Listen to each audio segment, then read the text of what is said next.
See, outcomes are basically neutral proof. They don't care about your good intentions. They don't shift based on how you feel. They don't sit down and listen to your reasoning. If you plant corn, you're not going to harvest wheat. If you skip preparation, you're not going to magically deliver excellence. The outcome reflects the system you followed, not the explanation you give afterward.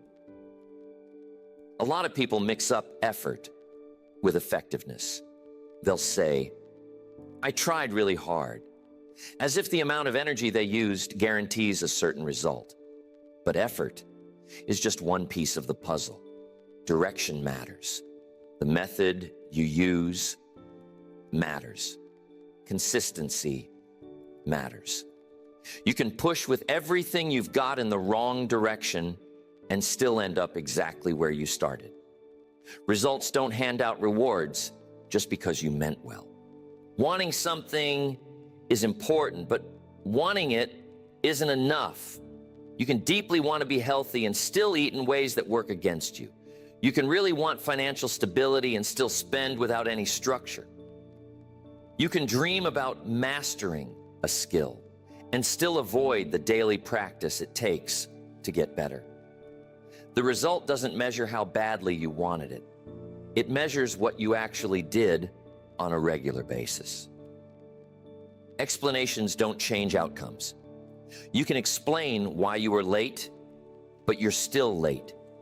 You can explain why a project didn't work out, but it still didn't work. You can explain why your savings account is empty, but the balance doesn't move because of your reasoning.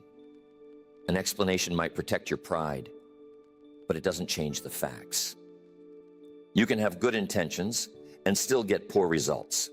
You might genuinely care about your family and still communicate badly. You might honestly want to increase your income and still avoid building the skills required to do it. Your motives matter for who you are as a person, but your method determines what actually happens. If the method is weak, the result will show that clearly. You can feel busy all the time and still not move forward. Plenty of people are constantly doing something.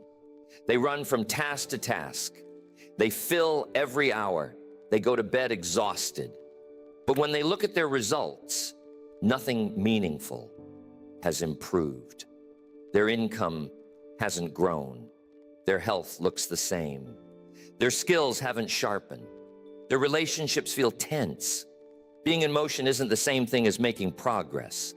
And being busy isn't proof that you're advancing. Results highlight the difference between what you think you're doing and what you're actually doing. You might believe you're disciplined, but your body reflects inconsistent habits. You might think you're responsible with money, but your statements show impulsive spending. You might say you're committed to growth, but your calendar shows long stretches of distraction. The outcome exposes the gap between perception and reality. The mature way to respond to results is to analyze them, not get defensive. Defensiveness protects your ego, but it blocks improvement. When you argue with reality, you lose twice. You miss the lesson and you miss the chance to get better. Analysis turns disappointment into useful information. It asks, what led to this? And then makes adjustments. Strong emotions are normal, but they don't help for very long. If you're disappointed, admit that. Then move on to evaluating what happened. Swap outrage for curiosity. Swap frustration for investigation. Instead of asking, why is this happening to me? Ask, what pattern created this? That question gives you something you can work with. You have to measure the things that matter. When it comes to health, the mirror, the scale, and your energy levels tell the truth. With income, the numbers tell the truth. With skill, your performance tells the truth. In relationships, the tone between you and the level of trust tell the truth. These indicators aren't against you. They're tools. If your health is going downhill, that's not an insult. It's information. It tells you your eating, sleeping, and movement habits need work. If your income is unstable, that's not a statement about your value as a person. Is feedback about your strategy, your abilities, or your consistency? If your relationships feel strained, that's not a personal attack. It's a sign that your communication, patience, or attention needs improvement. When you treat results like data, you take the drama out of it. Data doesn't need emotion. It needs interpretation.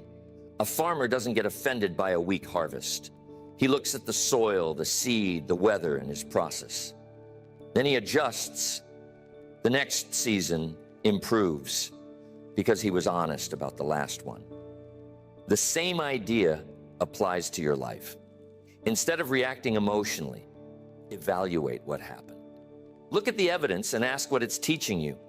If you're missing your goals, check your daily habits. If your performance is uneven, look at how you're preparing. If progress feels slow, examine what you're prioritizing. Results don't lie, but they also don't attack you. They simply report what your current system produces. They show whether your habits line up with your ambitions. They reveal whether your discipline actually matches your desire. They uncover whether your explanations are hiding weak processes. Once you see that clearly, you can make specific corrections. There's real strength in accepting that kind of honesty. When you see outcomes as neutral evidence, you take back control. You stop blaming everything around you for every setback. You stop hiding behind good intentions. You stop confusing activity with momentum. Instead, you look at the facts and decide to improve your behavior. The blunt honesty of results doesn't destroy confidence. It builds real confidence. Confidence based on illusion is fragile. Confidence based on accurate self-assessment is solid. When you understand your numbers, recognize your patterns, and know what works and what doesn't, you start acting strategically instead of emotionally. Results are like a mirror. They show you what your current habits are producing. If you don't like what you see, you don't smash the mirror. You change the habits that created the reflection. You tighten your discipline. You improve the method. You make your actions match the standards you say you have. That's why the truth in results is actually helpful. It removes the guessing. It strips away fantasy. It brings you back to simple cause and effect. Once you understand that outcomes reflect systems rather than intentions, you focus on what you can control. You start building better systems. And when you build better systems, the results shift. Not because you wished harder, not because you explained yourself more clearly, not because you stayed busy. They change because you change the behaviors that create them. That's the real power of accepting the honest feedback that results give you. There's a big difference between being active and actually making progress. But a lot of people go through life never separating the two. They judge their days by how packed their schedule was, not by what actually improved. They mix up movement with momentum and assume that if they're exhausted, they must be getting somewhere. But being tired doesn't prove you're growing. It only proves you spent energy. This confusion becomes even clearer when you look at how activity fills time without changing outcomes. Activity can easily look like productivity. Someone can reply to messages all day, sit in meetings all week, keep adjusting plans every month, and still have nothing meaningful to show for it. The calendar stays full, the hours get used up, the brain feels busy, but at the end of a few months, nothing has truly changed. Income hasn't increased, skills haven't improved, strength hasn't grown. It felt like movement, but it wasn't real progress. Progress is different because it shows up in measurable improvement. Something has to increase, get stronger, get sharper, or expand. The numbers need to move. Performance needs to improve. The outcomes need to show that yesterday's work created a better result today. If there's no clear sign of improvement, then there's no progress, no matter how busy you felt. A lot of people hide inside busyness. If they stay constantly occupied, They don't have to look at what isn't working. Staying busy becomes a way to protect their ego. It lets them say, I'm working hard, without ever asking, is this actually working? That second question is uncomfortable because it forces you to evaluate instead of assume. You can put serious effort into the wrong thing. You can get very good at things that don't really matter. You can pour energy into activities that don't create leverage. Just trying hard doesn't guarantee forward movement. The direction of your effort determines whether it has value. If what you're doing doesn't move an important metric, it might just be eating up time. Repeating the same thing without making adjustments leads to staying stuck. If you use the same method week after week and nothing changes, that's not discipline, that's inertia. Real discipline means you're paying attention. It means you're tracking results. It means you're refining what you're doing. If you lift the same weight over and over without increasing it, your muscles stop adapting. If you practice a skill but never correct your mistakes, your performance levels off. Growth happens when you introduce challenge, not when you stay comfortable. When you don't measure anything, comfort starts to replace growth. Without tracking progress, it's easy to tell yourself you're improving. You rely on how you feel instead of what's actually happening. But feelings go up and down. They change with your mood. Metrics don't shift based on emotion. They show what's real. Progress requires tracking instead of guessing. Guessing leaves you confused. Tracking gives you clarity. If you want better health, you need to measure something specific. Strength levels, endurance, body composition, or how consistent you are with habits. If you want to increase income, you need to track output, skill growth, or the value you're delivering. If you want stronger relationships, you need to pay attention to communication patterns, how often you spend meaningful time together, and whether you follow through. Whatever you measure, you give yourself the chance to improve. When results slow down, many people just add more random effort. They work longer hours. They pile on extra things. They increase activity without changing direction. But random effort isn't the same thing as strategy. If a key doesn't open a door, forcing it harder won't fix the problem. You have to look at the key and look at the lock. Then you make the right adjustment. It's possible to feel completely drained and still not be effective. Exhaustion can feel like sacrifice, and sacrifice can feel admirable. But feeling noble doesn't automatically create results.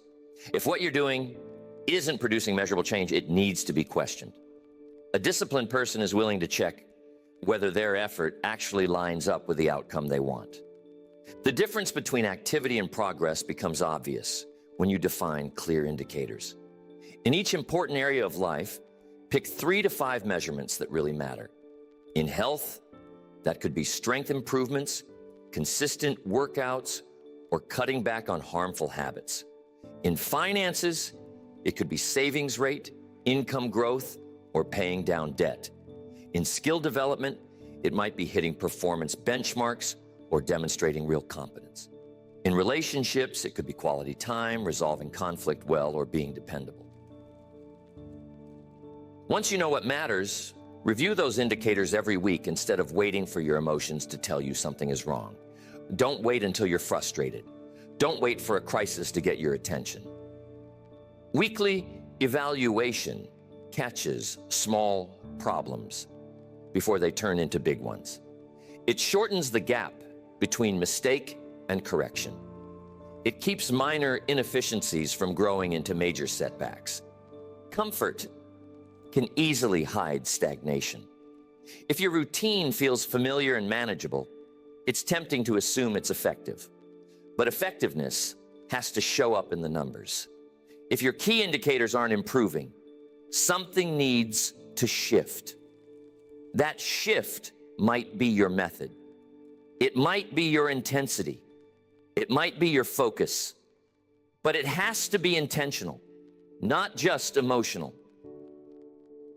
Progress usually isn't dramatic day to day, but it becomes obvious over time.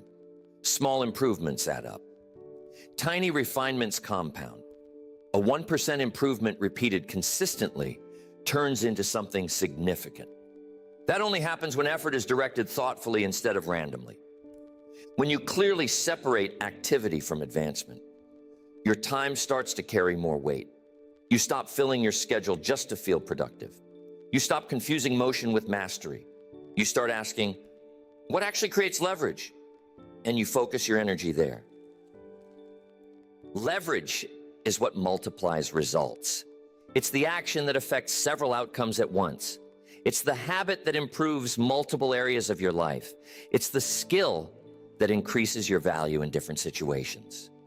Once you find those leverage points, progress speeds up without you having to stay in constant motion.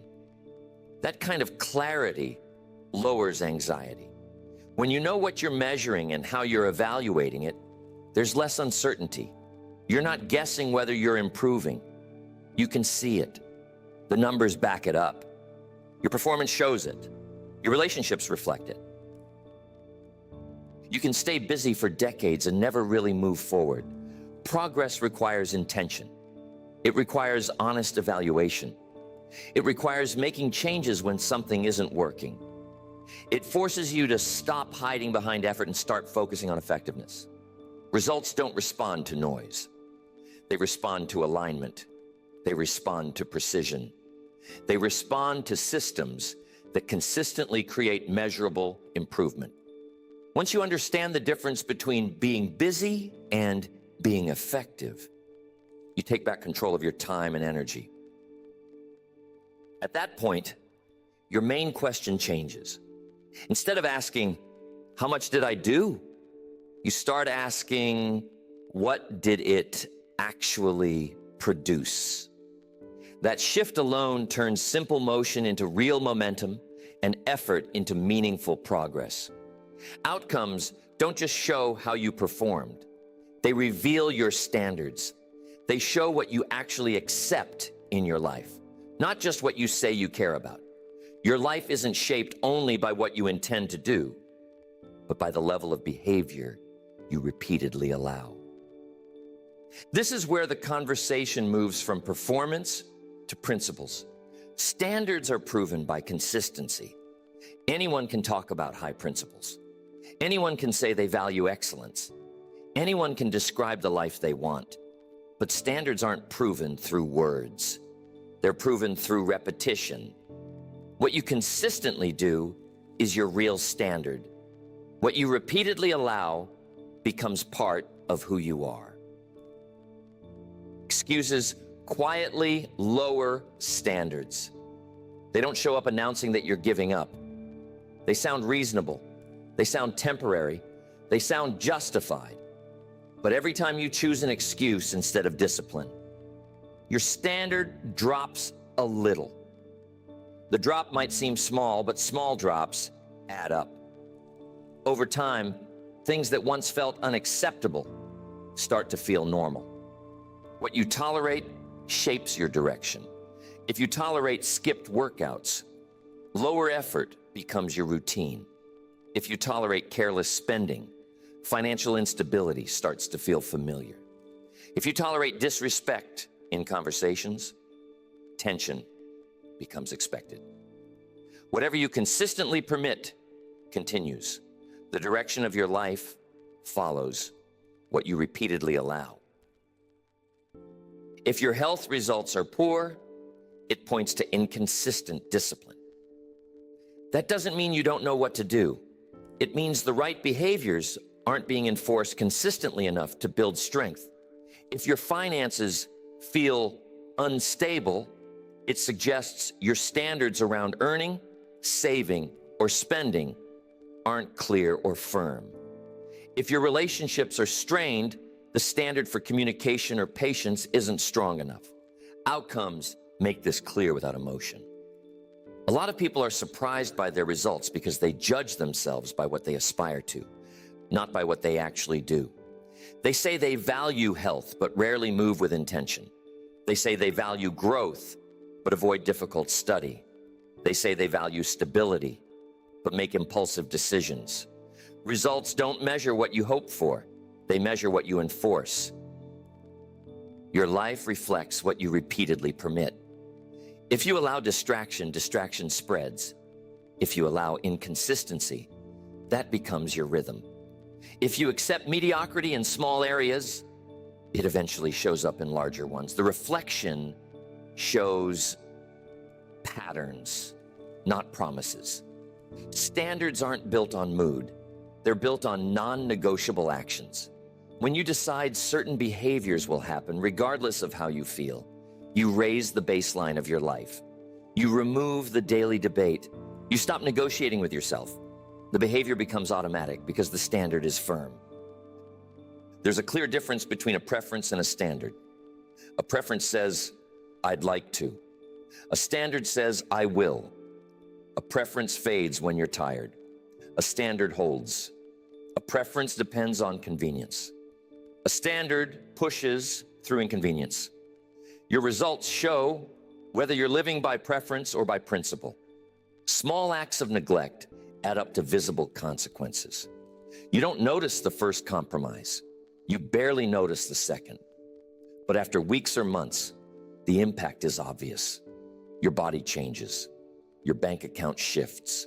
Your skills stall. Your relationship loses warmth. What seemed small becomes impossible to ignore. The result is simply the summary of the exceptions you allowed. Raising your standards doesn't mean changing everything overnight. It means enforcing what matters. Decide what is non-negotiable. In health, that could mean consistent movement, structured eating, and proper rest. In finances, it could mean steady saving and intentional spending. In skill development, it might mean daily practice and regular feedback. In relationships, it could mean active listening and dependable follow-through. These actions create clear boundaries. Once you define your standards, you have to check them daily. Compare what you did with what you said you value. Do it calmly and honestly. If you fall short, correct it quickly. The longer you wait, the more the compromise settles in. Fast correction strengthens the standard. Some people try to raise every standard at once and burn out. Real progress is gradual. Raise one behavior. Enforce it until it becomes consistent, then add another. Over time, your baseline rises. What once felt difficult starts to feel normal. The new standard becomes your default. Enforcement has to be personal. You can't outsource discipline. You can't assign consistency to someone else. People can support you, but they can't do the work for you. Maintaining your standard is your responsibility. When you accept that fully, it doesn't feel heavy. It feels empowering. A disciplined person understands that standards shape identity. If you consistently keep your commitments, you become reliable. If you consistently prepare well, you become capable. If you consistently manage your impulses, you become stable. Identity isn't something you announce. It's something you demonstrate through repeated behavior. With that in mind, how you respond to disappointing results becomes critical. When results disappoint you, instead of looking for something external to blame, look at what you allowed. Ask which small compromise kept repeating. Ask where enforcement weakened. Most of the time, the answer isn't dramatic. It's a series of small allowances that were never corrected. There's freedom in realizing this. If standards create outcomes, then raising your standards changes those outcomes. You're not at the mercy of luck or mood. You're guided by enforcement, and enforcement is something you control. Outcomes tell the truth about your standards without arguing with you. They show whether discipline is steady or occasional. They show whether your values are practiced or just talked about. They show whether you're leading your behavior or constantly negotiating with it. When you decide certain behaviors are no longer optional, your direction shifts. Small improvements start stacking up. The reflection begins to change. Health improves, finances grow stronger, skills get sharper, relationships deepen. Not because you suddenly felt inspired, but because you consistently enforced a higher standard. Standards are the hidden framework of your life. Results are the visible outcome. If the outcome is weak, strengthen the framework. Get clear on what's acceptable. Enforce it yourself. Review it consistently. Raise it step by step. Whatever you allow will continue. Whatever you enforce will improve. And whatever you repeat will eventually become the foundation for every future result you experience. There's a clear difference between reacting emotionally and responding with emotional maturity. When results come in, especially when they're disappointing, the first instinct is usually self-protection. The mind rushes to defend your identity. It searches for explanations that make the outcome hurt less. It looks for causes outside of you. It compares your situation to others. It justifies what happened. It blames. All of that can happen before calm thinking even gets a chance to step in. To move forward, that instinct has to be recognized and redirected. Blaming other people slows down growth. When you hand responsibility to someone else, you delay improvement. If the outcome is their fault, then the fix must also belong to them. And if the solution depends on someone else, your progress becomes conditional. Blame might make you feel better for a moment, but it doesn't help you move forward. Comparison can distract you from responsibility too. It's easy to point out that someone else had better timing, more support, or better opportunities. It's easy to compare your struggle to someone else's visible success and decide that things are unfair. Circumstances absolutely affect outcomes, but they don't control how you respond. Two people can face similar setbacks and end up in very different places. The difference isn't just the obstacle, it's what each person chooses to do next. Circumstances shape conditions, but they don't decide your direction. Economic changes, unexpected problems, and outside pressure are part of life. They influence the environment you're operating in. But within that environment, you still have choices. You still have the ability to be disciplined. You still have room to adjust your strategy. You still have the option to take accountability. Emotional maturity recognizes outside influence without giving up personal control. Taking ownership gives you back power. The moment you say, "This is mine to improve," everything shifts. You stop reacting and start acting. You stop defending what happened and start improving what happens next. Ownership isn't about attacking yourself, it's about directing yourself. When results are disappointing, people often tie them to their self-worth. They treat performance like it defines who they are. If the outcome is bad, they feel like they are bad. That belief triggers defensiveness. But growth requires separating your value from your performance. A single result doesn't define your worth as a person. It does, however, give you information about what needs to improve. Accountability isn't punishment, it's empowerment. It's choosing to claim influence over your path.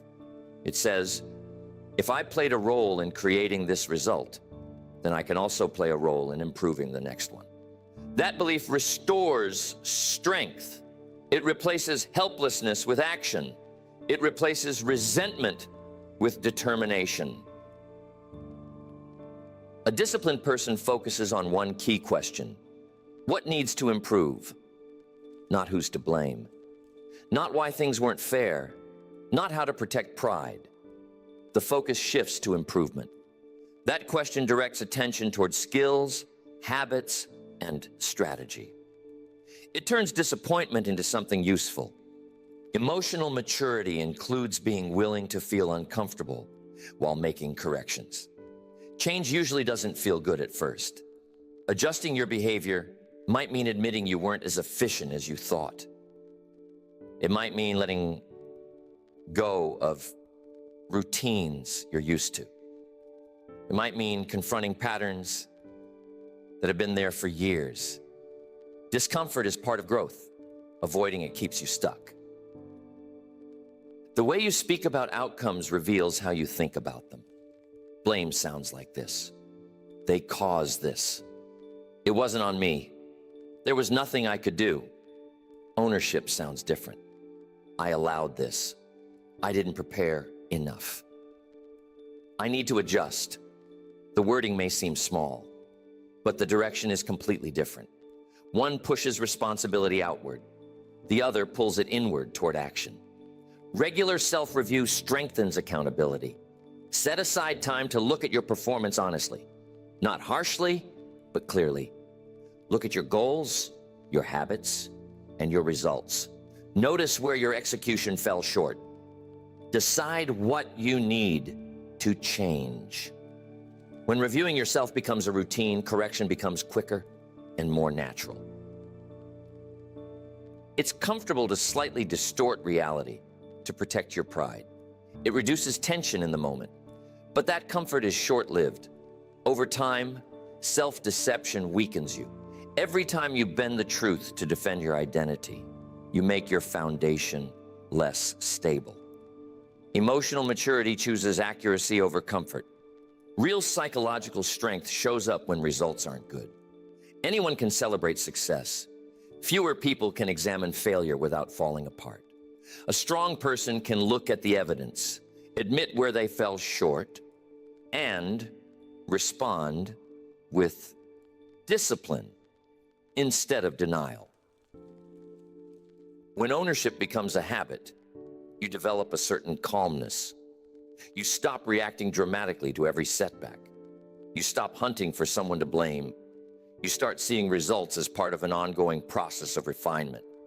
Setbacks become signals, not final judgments. Taking responsibility for improvement reduces anxiety. You're no longer waiting for someone else to fix things. You're not dependent on circumstances changing before you feel hopeful. You focus on improving your response. That focus creates stability. Accountability builds character. Every time you correct yourself instead of making excuses, your integrity strengthens. Every time you admit a mistake and refine your method, your confidence grows. Confidence that comes from accountability lasts because it's based on proof. Growth demands honesty, and honesty takes courage. It takes courage to admit you didn't prepare enough. It takes courage to admit your discipline slipped. It takes courage to admit you chose comfort instead of challenge. But each honest admission opens the door to improvement. Once you see the weakness clearly, you can strengthen it. A mature person understands that accepting responsibility doesn't mean labeling themselves as a failure. It means accepting influence over direction. It means saying, this result shows me how my current system is working. I'll improve the system. That mindset turns setbacks into stepping stones. Emotional maturity and accountability are essential for progress. Without them, results turn into sources of frustration and resentment. With them, results become tools for refinement. The outcome itself doesn't change. The response does. When you build the strength to accept results without twisting them to protect yourself, you gain something more valuable than short-term comfort. You gain control. And control, rooted in ownership, is what makes long-term growth possible. When you start looking at your results honestly, something important changes. The confusion begins to fade. A lot of people walk around with a low-level sense of unease because they don't actually know where they stand. They go off feelings, guesses, and assumptions. But once results are clear and measurable, that uncertainty starts to disappear and gets replaced with clarity. That clarity has a practical advantage as well. Quick feedback keeps you from drifting too far off course. If you wait too long to review your outcomes, small mistakes turn into big problems. A slight drop in discipline can quietly become a pattern. A small financial oversight can grow into real instability. A minor issue in communication can slowly turn into distance. Clear results interrupt that slide. They catch problems early before they grow. When feedback is immediate and accurate, you learn faster. The gap between what you do and how you adjust gets smaller. Instead of repeating the same mistake for years, you fix it within weeks. Instead of guessing which method works best, you look at the evidence and make changes. The faster you correct, the faster you grow. Uncertainty drains time and energy. When you're not measuring clearly, you end up stuck in debate. You wonder if you're improving. You guess at causes. You hope things will eventually get better. But hope without proof is unstable. Clear measurement answers the question directly. Is this working or not? Facing reality, even when it's uncomfortable, makes improvement easier. When you know what's actually happening, you can respond intelligently. If the numbers show progress, you double down on what's working. If they show stagnation, you adjust. If they show decline, you step in and fix it. The truth gives direction to your strategy. Accurate feedback builds real confidence. When you can see improvement clearly, your confidence isn't based only on positive thinking. It's backed by proof. You can say, this approach works because the results show it does. Skill builds confidence. Confidence strengthens discipline. Small adjustments made consistently can create big changes over time. A minor shift in spending habits, repeated daily, can completely change your financial situation. A small improvement in your training routine, maintained over months, can transform your strength. A slight upgrade in how you communicate, practiced regularly, can reshape your relationships. The change might look small at first, but steady accumulation is powerful. When you see results as helpful rather than threatening, you look for feedback before you're forced to face it. You don't wait for a problem to become obvious. You check early signs, you ask for input, you test what you're doing. You welcome evidence because you know it helps you improve. It's important to build systems that give you visible proof of performance. Don't leave progress to guesswork. Create routines that show you how you're doing. Keep track of habits. Write things down. Notice patterns. When your systems are intentional, results become expected instead of surprising. Seeing results clearly reduces anxiety.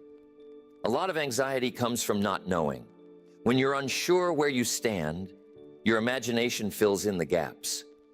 But when you have real data, that mental noise settles down. You know what needs work. You know what's improving. You know what to adjust. Truth allows you to correct with precision. Without it, you make random changes and waste effort. With it, you adjust exactly what needs adjusting. That precision saves energy. It keeps you from overreacting. It keeps you from quitting methods that are actually working. It supports steady progress. Some people avoid tracking because they're afraid of what they'll see. They think not knowing protects them, but not knowing just slows everything down. It delays improvement. It stretches out confusion. Honest results might feel uncomfortable at first, but they build long-term strength. When you understand that outcomes are teachers instead of enemies, your attitude shifts. You don't dread evaluation anymore. You look forward to what it will show you. You realize that every result, good or bad, contains information about how your system is working. Clear measurement makes your effort more efficient. It points you toward what creates the biggest impact. It shows you where your energy matters most. It removes guesswork. Over time, you get better results with less wasted motion because you're following evidence instead of assumptions. Results aren't attacking you. They're informing you. They're not diminishing you. They're directing you. They're not boxing you in. They're guiding you toward better decisions. When you treat them as partners in growth, your progress speeds up. The person who welcomes honest outcomes moves ahead faster than the person who avoids them. Not because life is easier for them, but because they adjust faster. They learn quicker. Their direction stays clear. Results don't lie, and that's actually a benefit. They cut through fantasy. They reveal inefficiency. They highlight improvement. They bring clarity. With clarity, your strategy improves. With better strategy, performance rises. And as performance rises, confidence grows deeper and stronger. Treat your results like instructors pointing you toward the next level. Look for them, study them, change because of them. Let them shorten your learning curve, sharpen your discipline, and focus your direction. When you do that, outcomes stop being something you avoid. They become something you depend on. They turn into steady guides in your pursuit of growth, refinement, and mastery.